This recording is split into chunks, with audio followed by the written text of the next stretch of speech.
We are living in an era where life expectancy is 100 years. I need to enjoy my second half. Hey, housekeeper, wash and iron this. My husband chuckled, tossing his shirt in my direction as he walked through the door. It was rare for him to come home early for dinner. I sighed, catching the shirt midair. But there's nothing good for me. What's all this? Did someone say something to you? It's nothing new for my husband to treat me like a housekeeper, but it still stings when he says it so bluntly. However, it's too late to change him, so I swallowed my discomfort. Reeking of alcohol, my husband slumped into a chair at the dining table. Oh, it was the boss. We had a company party today, and he said that life is 100 years, so 50 is just the halfway point. I see, so it was the company's boss who planted that idea. My husband casually started picking at my dinner as he continued talking. Hey, housekeeper, I need more booze and some snacks. I had planned on having a simple meal since our daughter was working late and wouldn't be home. It seemed like my dinner would vanish in an instant. Could you please not eat that? I barely protested, but he ignored me. Resigned, I began preparing some snacks and extra food for myself. I'm Kayla, a 42-year-old office worker. It's been more than 17 years since I married my husband. Nowadays, he doesn't even call me by my name. He just refers to me as the housekeeper. It feels like from the beginning he wanted a housekeeper, not a loving wife. I met my husband in a bar when he picked me up. At the time, I had recently undergone surgery for a uterine condition and could no longer have children. I had resigned myself to spending the rest of my life alone, focusing on my career. But then my husband approached me while I was out drinking with a friend. His light-hearted and lively personality charmed me, and he assured me it was okay that I couldn't have kids. I was moved, thinking he loved me, but I never imagined he only wanted a housekeeper and had no interest in having children. My husband, a frequent drinker, was out almost every night, so I had no idea he had a grown-up daughter. His daughter, Emily, was 9 years old when I first met him. In his younger years, he had been rambunctious, gotten a girl pregnant at 18, married her, and divorced within a year. The young couple viewed their daughter as a burden, and neither wanted custody. Emily was raised by my in-laws. Despite her complicated circumstances, Emily was a remarkably good and obedient child. When she met me for the first time, she bombarded me with questions. Are you going to be my mom? Will you stay with me forever? Will I have a brother or a sister? Her inquiries came one after another, leaving an indelible mark on my memory. In 4th grade, Emily understood that her family situation was different from that of other children, and she often seemed lonely. It was as though she believed that by my marrying her father, she could finally attain the normal, happy family life she longed for. I'm sorry, Emily. I love children, but due to my illness, I can't have babies. However, I promise to take good care of you, I assured her. I see. Yes, I understand. I'm happy you're my mom just for me. Emily smiled, her expression a mix of relief and pure adorableness. My in-laws had lavished attention on my husband during his upbringing, having had him late in life. However, their love for Emily seemed even greater as she was their only granddaughter. They held little regard for my husband, who treated their beloved granddaughter so poorly. At first, they worried I might follow in the footsteps of my husband's ex-wife and bring harm to Emily. Their feelings toward me were complex, but as elderly caregivers, they needed someone to look after Emily, and in that need, our interests aligned. I grappled with infertility, and in Emily, I saw the opportunity to fulfill my once-abandoned dream of motherhood. It didn't take long for Emily, hungry for affection, and myself, longing for a child, to form a bond akin to that of a real mother and daughter. Over time, my in-laws, initially wary, likely recognized my genuine affection for Emily. Through mutual understanding, a trusting relationship gradually blossomed. Though we were married, my husband quickly lost interest in family life. Once he used to spend his time drinking with friends, but as he aged and found it harder to charm women, he turned to frequenting hostess bars. Recently, there's this young, beautiful hostess who's taken a liking to me, he'd boast excitedly.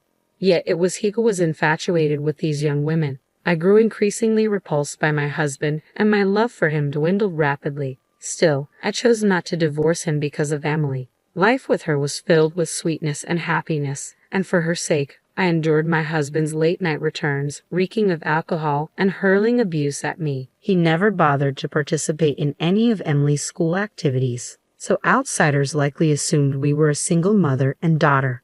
As I eagerly anticipated Emily's growth, time passed.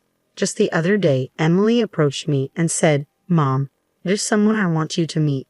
Emily was already 26. I knew she had a boyfriend, and his name popped up in our conversations now and then. But the day finally arrived when she wanted to formally introduce him. It was a moment I'd never forget. "Congratulations. I can't believe Emily's reached this age already. You've grown into such a remarkable young woman." I beamed with pride. The once anxious girl I met had blossomed into a confident woman who could share her genuine smile with me. We had truly forged a bond like that of a real mother and daughter. Those were truly joyous days. The man Emily introduced, a young man named Harley, proved to be wonderful. "Harley is an exceptional guy, isn't he? You've chosen well, Emily," I praised, to which Emily's expression turned complex. "He's nothing like my father, is he, Mom? You don't have to endure for my sake anymore. I want you to divorce my father and find happiness too. You're still young," she urged, her words carrying a mixture of concern and determination. That's true. In reality, Emily had long given up on her father and had been encouraging me to divorce him for some time. When we married, Emily wasn't a child, so I didn't quit my job. I've remained a full-time employee and have managed to save up. Frankly, I've been prepared for divorce for quite some time now, but I've struggled to take the final step. As we nibbled on the snacks I had prepared and my husband sipped his whiskey, he suddenly remarked, "Now that Emily's wedding is set, perhaps it's time for us to consider the same." "Eh? Time for what?" I responded, caught off guard. "I think it's time for us to get a divorce," he announced out of the blue, just before our daughter's wedding. I was stunned. "But wouldn't it be better if both parents attended Emily's wedding?" I queried. "Kayla, you're such a fool. You and Emily aren't related by blood. There's no need for you to attend the wedding," my husband scoffed. "I don't understand. Are you suggesting she should go with her biological mother? I have no clue what she's up to these days," I replied, bewildered. "Then who will accompany her?" "My new partner." "What?" I was utterly perplexed by my husband's words. "She's my girlfriend, a young, charming hostess named Natalie." "Really? Are you sure she's not just doing her job?"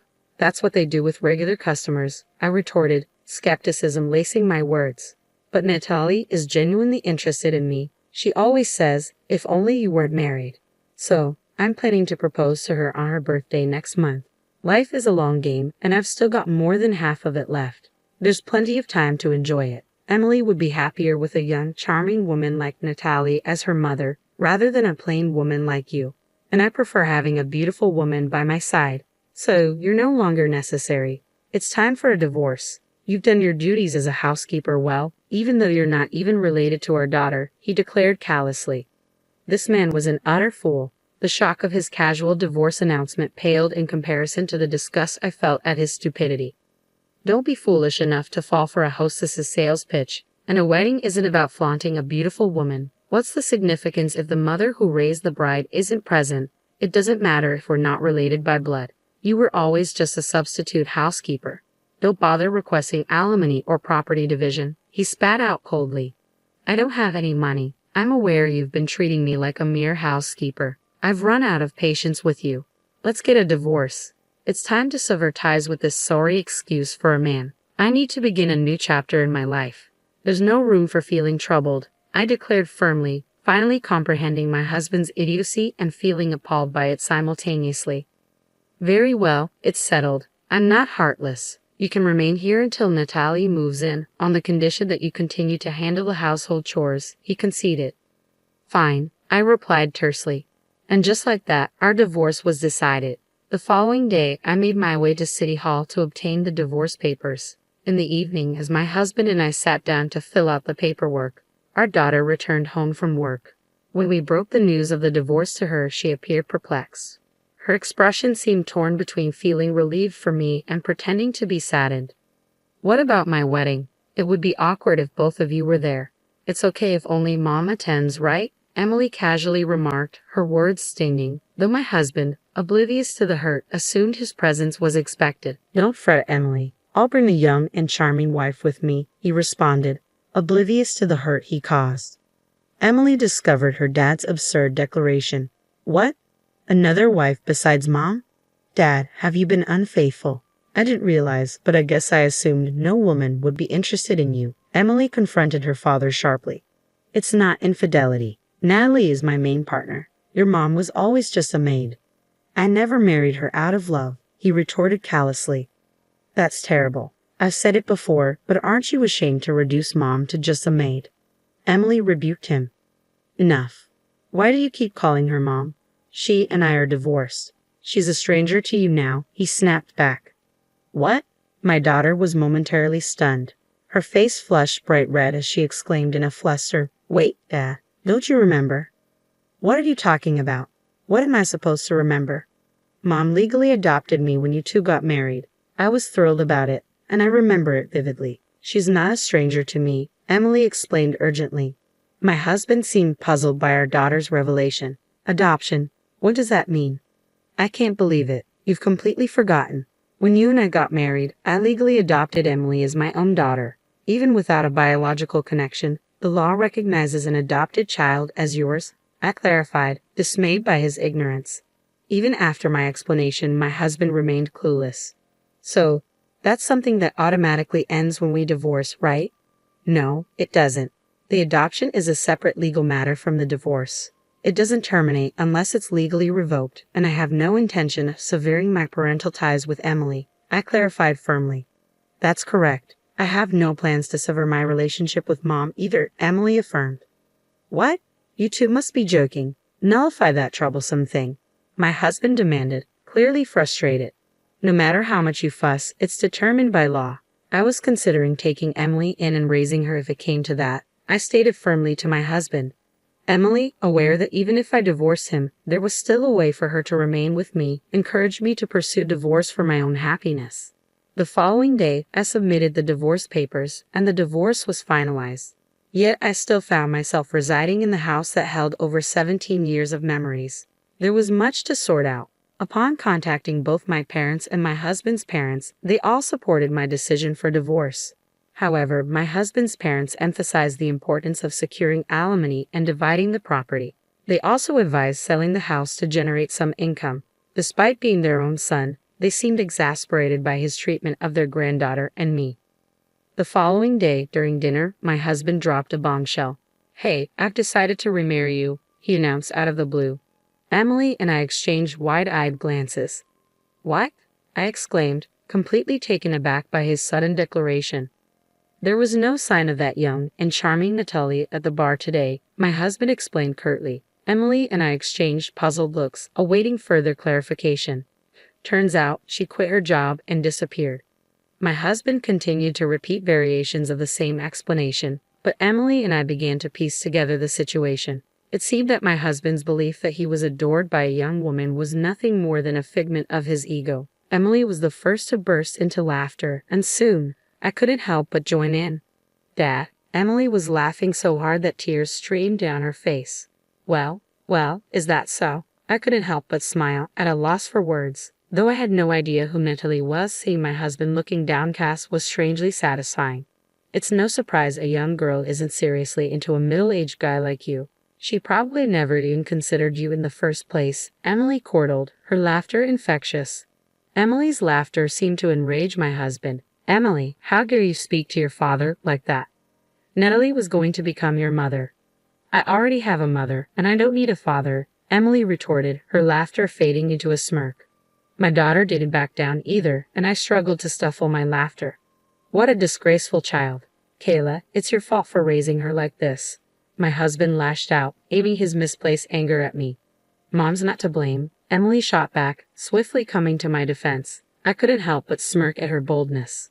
Why would I listen to someone who never played a role in raising our child?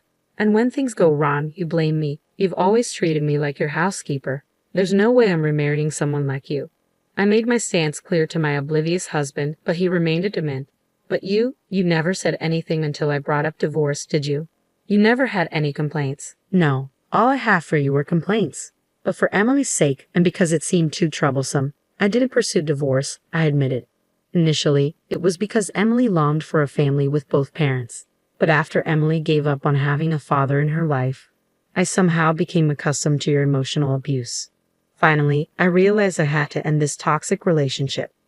Well then, why don't we remarry for Emily's sake? If you're not around, who's going to take care of me?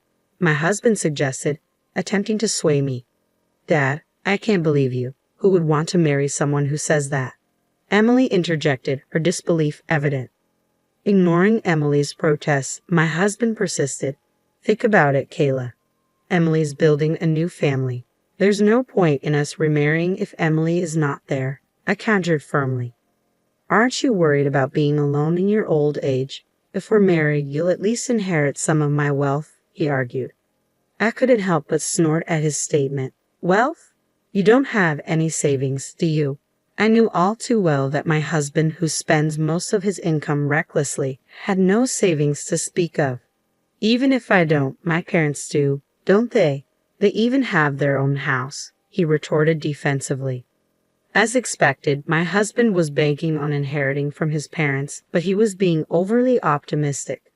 The thing is, your parents are considering leaving their wealth to their granddaughter Emily, not you.